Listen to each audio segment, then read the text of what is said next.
তোমরা তো বুঝতেই পারছো যে ব্লগ আমি এখন কন্টিনিউ দিতে পারছি না। এই যে ব্লগগুলো এখন দিচ্ছি এগুলো 1 মাস পুরনো ব্লগ, এখন এডিট করে পোস্ট করছি। আমি আর পিঙ্কি সেজেগুজে এখন পৌঁছে গেছি আমাদের গনপাদার যে হোস্টেলে আমরা ক্লাস করাই ওখানে।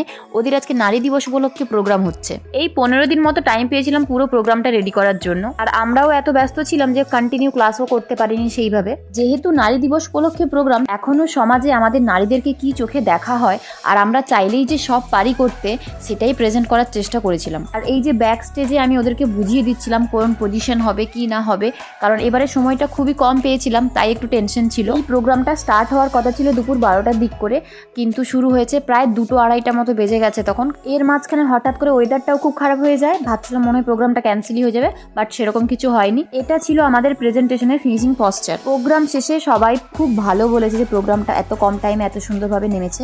তো টোটো দাঁড়িয়ে আছে রাস্তার উপর, আমাদেরকে নিতে চলে এসছে। টাটা, দেখাবে নেক্সট ব্লগে।